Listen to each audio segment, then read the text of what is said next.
খাবে আর আমাদেরকে খাবার দিবে। দেখছেন খাবার রাখেন, এটা রাখেন। এই যে এটা হচ্ছে মুরগির খাবার, বুঝছেন, মানে মানুষের খাবার।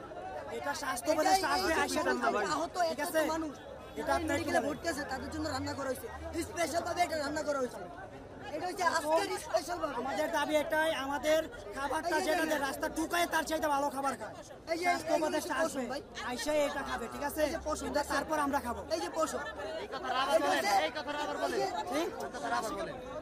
বলতেছি এই যে খাবারটা আমাদেরকে দিছে খাওয়ার জন্য, স্বাস্থ্য উপদেষ্টা অনুমতি দিছে, এখানে খাবার দিতেছেন আমাদের, উনি সেটা খাবে। স্বাস্থ্য উপদেষ্টা যে আছে এটা হচ্ছে আমরা খাবো এই খাবার। এই যে এটা পেশেন্টের মানে স্পেশালি খাবার, যেটা এখন বর্তমানে তারা খাইতেছে। খাবারের অবস্থা কি অন্যান্য সময় অবস্থা সব চাইতে এর চাইতে আরো বাজে হয়। বলেন, আপনারা বলেন সেটাই, যে এইটাই যদি স্পেশাল খাবার হয়, আজকে ভালো দিছে, এর চাইতে আরো বাজে অবস্থা। মানে একটা সুস্থ রোগী মানুষ এই খাবার খাইতে পারে না, যেটা স্পেশাল ভাবে রান্না করা হয়েছে। মানে এগুলা কি খাই দেখেন, খাবারটা দেখেন, খাবার, এটা খাবার, এটা যে মানে এই যে আহত রোগী রয়েছে এদের খাবার।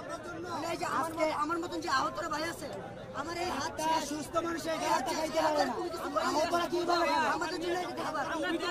আবার আবার বলা হয়েছে যে আমাদের যারা আহত রোগী আছে তাদেরকে সম্মানের জায়গায় অনেক উপরে নিয়ে রাখছে। মানে মানে এটা হচ্ছে মুরগির পশম, দেখছেন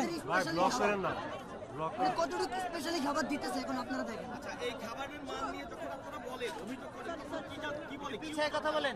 আমাদেরকে বলা হয় কিসের কথা না বলে পায় না কেউ, একবারে উপরে রাখা হয়, মানে সম্মানের জায়গায় রাখা হয়, সম্মানের জায়গা থেকে খাবারটা দেওয়া হয়। মানে এত সম্মানের জায়গায় খাবারটা দেওয়া হয়, সেটা হচ্ছে মুরগির ফাঁক, এই যে মুরগির গোশততে থাকে। আর এটা তো আপনি যে মানে স্পেশাল খাবার, একটা জিনিস বুঝেন, এটা তো স্পেশাল খাবার হয়, তার নিচে যে খাবারগুলো খাই সকালবেলা যে খাবারগুলো কিরকম হয়। আমরা পুরো কথা বলতে পারি,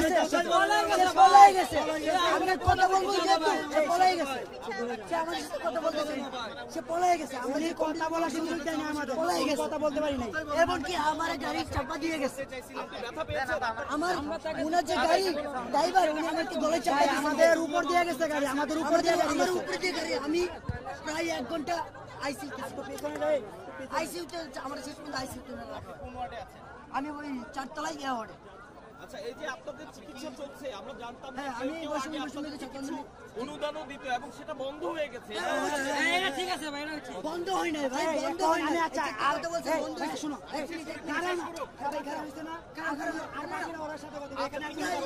এখানে আর কোনো কথা বলবো না। আরে যাও না, এই যে কথা বলছেন আপনারা, এই যে অনুদানটা, আরে বাইরে ওটা ওদের সাথে আলাপ করবো না, রেখে